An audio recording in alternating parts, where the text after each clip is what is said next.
오늘 하나님의 말씀은 욥기서 36장 16절에서 33절까지 말씀입니다. 그러므로 하나님이 그대를 환난에서 이끌어내사 좁지 않고 넉넉한 곳으로 옮기려 하셨은즉 무릇 그대의 상에는 기름진 것이 놓이리라. 이제는 악인의 받을 벌이 그대에게 가득하였고 심판과 정의가 그대를 잡았나니 그대는 분노하지 않도록 조심하며 많은 뇌물이 그대를 그릇된 길로 가게 할까 조심하라. 그대의 부르짖음이나 그대의 능력이 어찌 능히 그대가 곤고한 가운데에서 그대를 유익하게 하겠느냐. 그대는 밤을 사모하지 말라. 인생들이 밤에 그들이 있는 곳에서 끌려가리라. 삼가 악으로 치우치지 말라. 그대가 환난보다 이것을 택하였느니라. 하나님은 그의 권능으로 높이 계시나니 누가 그같이 교훈을 베풀겠느냐. 누가 그를 위하여 그의 길을 청하였느냐. 누가 말하기를 주께서 불의를 행하셨나이다 할 수 있으랴. 그대는 하나님께서 하신 일을 기억하고 높이라. 잊지 말지니라. 인생이 그의 일을 찬송하였느니라. 그의 일을 모든 사람이 우러러 보나니 먼 데에서도 보느니라. 하나님은 높으시니 우리가 그를 알 수 없고 그의 횟수를 헤아릴 수 없느니라. 그가 물방울을 가늘게 하시며 빗방울이 증발하여 안개가 되게 하시도다. 그것이 구름에서 내려 많은 사람에게 쏟아지느니라. 겹겹이 쌓인 구름과 그의 장막의 우레소리를 누가 능히 깨달으랴. 보라, 그가 번갯불을 자기의 사면에 펼치시며 바다 밑까지 비치시고 이런 것들로 만민을 심판하시며 음식을 풍성하게 주시느니라. 그가 번갯불을 손바닥 안에 넣으시고 그가 번갯불을 명령하사 관역을 치시도다. 그의 우레가 다가오는 풍우를 알려주니 가축들도 그 다가옴을 아느니라. 엘리야는 오늘 말씀에 이런 논리를 펴는 거예요.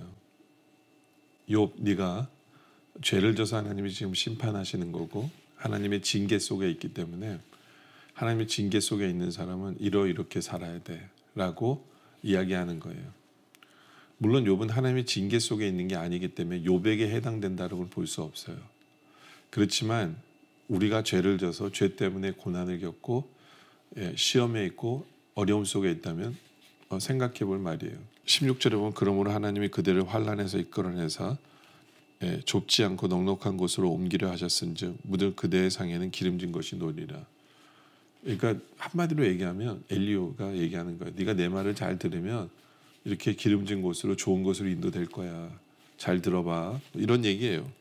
그래서 17절에 이제는 악인의 받을 벌이 그대에게 가득하였고 심판과 정의가 그들을 잡았나니. 그렇죠? 너 지금 하나님께서 악인을 치시는 벌이 너한테 지금 가득한 거야. 그러니까 하나님 너를 치시는 거 맞아 라고 얘기하는 거야. 그러니까 잘 들어. 내가 하는 말을 잘 들으면 너는 넉넉하게 해결되고 좋은 곳에 있게 되는 거야 라고 엘리야가 얘기하는 거죠. 그러면서 말하기를 18절에 그대는 분노하지 않도록 조심하며 많은 뇌물이 그대를 그릇된 길로 가게 할까 조심하라. 무슨 얘기예요? 마음에 분노를 쌓지 말라는 거예요. 하나님을 향한 하나님 향해서 원망하지 말라는 거예요. 하나님 향해서 분노가 가득하지 말라는 얘기거든요. 물론 욥에겐 해당되지 않아요. 그런데 죄 때문에 고통당하고 있는 만약 우리라면 해당되는 말이에요. 하나님 원망하지 말아야죠. 그렇죠. 내 죄 때문에 하나님께 치시는 거기 때문에 하나님의 공의가 나타나는 것 때문에 분노하면 안 돼요. 그리고 많은 뇌물이 그대를 그릇된 길로 가게 할까 조심하라. 물질을 제대로 잘 사용해야 돼요. 화난다고 또 문제가 생겼다고 뇌물 주고 뭐 이러면서 해결하려고 하는 게 하나님께서 하시는 거거든요. 회개해야 되는 거지 뭐 돈을 잘못 써서는 안 돼요. 돈을 잘못 써서는 안 된다라는 거죠. 맞는 얘기예요. 하나님께서 치시는 거라면. 19절에 그대의 부르짖음이나 그대의 능력이 어찌 능히 그대가 공고한 가운데서 그대를 유익하게 하겠느냐. 하나님 앞에 기도할 때 그냥 부르짖지 말라는 거예요. 너는 회개해야 되는 거지 하나님 이거 해주세요, 이거 저거 해주세요. 그게 아니라 너의 기도는 회개해야 되는 것이다 라고 얘기하는 거죠. 회개해야 되는 거야. 그러면서 20절에 그대는 밤을 사모하지 말라. 인생들이 밤에 그들이 있는 곳에서 끌려가리라. 무슨 얘기냐면 밤에 머물려 하지 말라는 거예요. 회개하라는 얘기야. 한마디로 말하면 밤에서 나오려고 해야지. 예, 3가 21절에 악으로 치우치지 말라. 그대가 환난보다 이것을 택하였느니라. 그러니까 악에 머물러 있지 말라는 거예요. 예, 나오라는 거예요. 회개해서 나와라. 이런 표현을 지금 엘리야는 하고 있는 거예요. 회개해라. 회개해라. 맞아요. 죄 때문에 어려움 속에 있다면 회개해야죠. 회개하는 것이 답 맞습니다. 회개하는. 근데 요백엔 해당되지는 않는 부분이다라는 거죠. 22절에 하나님은 그의 권능으로 높이 계시나니 누가 그같이 교훈을 베풀겠느냐. 누가 그를 위하여 그의 길을 정하였느냐. 누가 말하기를 주께서 불의를 행하셨나이다 할 수 있으랴. 그러니까 하나님께서는 교훈을 베풀고 계시라는 거예요. 특히 불의를 행하지 않고 공의의 교훈을 하나님께서는 베풀고 계시는 거다. 너한테. 깨달아 알라는 거예요. 깨달아 알라는 거죠. 그렇죠? 하나님의 그 제대로 된 가르침과 하나님의 능력을 인정하라는 거예요. 인정하라는 거죠. 맞아요. 우리가 죄 가운데 있는데 고난이 있으면 우리를 깨우치려고 하시는구나는 그 하나님의 교훈을 인정해야 돼요. 예, 그리고 하나님의 공의를 인정해야 돼요. 이건 불의가 아니라 하나님의 공의라는 것을 인정하는 것 되게 중요합니다. 되게 중요해요. 그리고 하나님께서 행하시기 때문에 오히려 거기까지도 나가야 돼요. 24절에 그대는 하나님께서 하신 일을 기억하고 높이라 잊지 말지니라 인생의 그의 일을 찬송하였느니라. 오히려 찬송으로까지 이어져야 돼요. 왜요? 정말 내가 나의 죄 때문에 하나님께서 사랑의 매를 드시는 거라면요. 그건 나를 사랑하시는 거거든요. 사랑하시는 거예요. 하나님의 관계가 없는 사람은요. 사랑의 매를 들지도 않으세요. 들지도 않으세요. 그러니까 사랑의 매를 드시는 것은 나를 사랑하시기 때문에 정말 하나님 앞에 하나님을 찬양할 수 있어야 돼요. 감사할 수 있어야 돼요. 그리고 하나님께서 나에게 주시는 교훈으로 받고 하나님의 공의를 인정하고 회개해야 돼요. 회개해야 돼요. 이것이 나의 죄로 인해서 내가 겪는 고난이라면 틀린 말 아니에요. 정확히 맞아요. 요백에 해당되지 않지만 죄 가운데 있는 사람에게 있어서는 분명히 해당되는 부분이다 라는 거죠. 그러면서 25절에 그의 일을 모든 사람이 우러러보나니 먼 데서도 보느니라. 하나님 높으시니 우리가 그를 알 수 없고 그의 횟수를 헤아릴 수 없느니라. 그러니까 한마디로 말하면 하나님의 하시는 모든 것을 다 이해할 수 없어요. 맞아요. 하나님이 하시는 일은 다 이해할 수는 없어요. 그러면서 하나님이 하시는 놀라운 일들에 대한 얘기를 해요. 27절에 그가 물방울을 가늘게 하시고 빗방울이 증발하여 안개가 되게 하시도다. 그것이 구름에서 내려 많은 사람에게 쏟아지느니라. 그렇죠? 물방울이 올라가서 구름이 되고 비가 쏟아지고, 예. 또 29절에 겹겹이 쌓인 구름과 그의 장막의 우레소리를 누가 능히 깨달으랴. 그렇죠? 하나님께서 번개를 내리세요. 근데 번개 속에서 그 하나님께서 말씀하시려고 하는 그 의도나 이런 거는 우리는 다 알지 못해요. 다 알지 못해요. 그냥 두려움은 생기죠. 그렇죠? 30절에 보라 그가 번갯불을 자기의 사면에 펼치시며 바다 밑까지 비치시고 이런 것들로 만민을 심판하시며 음식을 풍성하게 주시느니라. 그렇죠? 번개와 이런 것들을 통해서 뭐 태풍이나 이런 것들 통해서 하나님께서 심판하세요. 그리고 뭐 비와 이런 것을 통해서 오히려 농사가 잘 되게 하시고 먹이기도 하시고. 근데 뭐 하나님의 방법은 다 이해할 수는 없다. 다 이해할 수는 없다라는 얘기를 하죠. 그렇죠. 우리가 할 일은 뭐냐면 하나님을 경외해야 된다. 하나님을 경외해야 된다. 내가 뭔가를 알고 있다라고 착각하지 말고 하나님께서 하신 일 앞에 그냥 하나님을 경외하고 하나님을 인정하고 하나님 저는 잘 알지 못합니다. 그러나 내가 잘못했고 내가 회개합니다.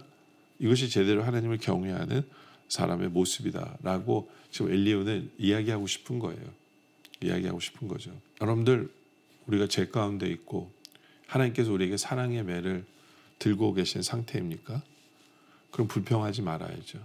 그리고 우리는 회개해야죠. 하나님의 하시는 것을 인정해야 돼요. 원망하거나 하나님 왜 이러십니까? 따질 수도 없고요. 하나님이 나를 사랑의 매를 때리시는 것이 당연하다고 인정하고 사랑으로 인정하고 오히려 우리 입술이 찬송할 수 있어야 돼요. 그리고 어쩔 때는 하나님의 사랑의 매를 드시는 정도를 우리는 다 이해할 수는 없어요. 다 이해할 수는 없어요. 그러나 우리 할 일은 뭐냐면 하나님을 경외하는 거예요. 오죽 만물을 창조하시고 다스리시는 바로 그 하나님을 경외하면서 정말 하나님 앞에 회개하고 하나님 앞에 겸손히 나오는 바로 그 모습이 우리에게 필요하다라는 것을 우리에게 설명하고 있는 부분이거든요. 우리가 이런 것을 하려면 가장 중요한 게 뭐냐면 내가 죄 때문에 이걸 당하는 거를 깨달아야 되거든요. 욥은 죄 때문이 아니었잖아요. 욥에게 해당되지 않으니까 욥 뭐 지나간 소리밖에 들리지 않고 상처받게 되지 않는 거예요. 어쩔 때는 내가 죄 때문에 당하는 거지만 욥처럼 생각될 수도 있어요. 그렇기 때문에 우리가 기도해야 되는 게 뭐냐면 하나님 나의 죄를 깨닫게 해주세요 라는 이 기도가 필요해요. 여러분들 회개라는 건요 막 쥐어짠다고 나오는 게 아니거든요. 쥐어짠다고 나오는 게 아니라 회개는 하나님과의 진정한 만남 속에서 우리 죄가 보여지게 돼요. 그때 기도로 나아오고 말씀을 보면서 나를 돌아보면서 진정한 회개가 나올 줄 아는, 그렇게 하나님 앞에 바로 설 줄 아는 바로 그런 우리 모두가 되어주시기를 주님의 이름으로 축원합니다. 기도드리겠습니다. 아버지 하나님, 우리가 주님 앞에 엎드러지게 하여 주시옵소서. 내가 어떤 죄를 주님 앞에 짓고 있는지를 볼 줄 아는 우리들 되게 하여 주시옵소서. 그래야 제대로 회개할 줄 아는 우리들 되게 하여 주시옵소서. 하나님을 원망하지 않고 하나님께서 우리에게 행하시는 교훈을 제대로 깨닫는 우리들, 그리고 다 이해하지 못하더라도 하나님을 경외하고 겸손하게 주님을 붙들 줄 아는 우리들 되게 하여 주시옵소서. 아버지 하나님, 사랑하는 하나님 아버지, 그렇게 제대로 된 회개를 하기 위해 하나님과 더 가까워지게 하시고 나를 제대로 하나님 시선으로 나를 제대로 볼 줄 알므로 말미암아 죄를 제대로 멀리하고 죄를 끊을 줄 아는, 제대로 회개할 줄 아는 우리의 심령과 우리의 영성이 되어질 수 있도록 주님 인도하여 주시옵소서. 오늘 말씀에 감사드리며 계속된 기도 속에 함께 하시길 바라며 예수님의 이름으로 간절히 기도드립니다. 아멘.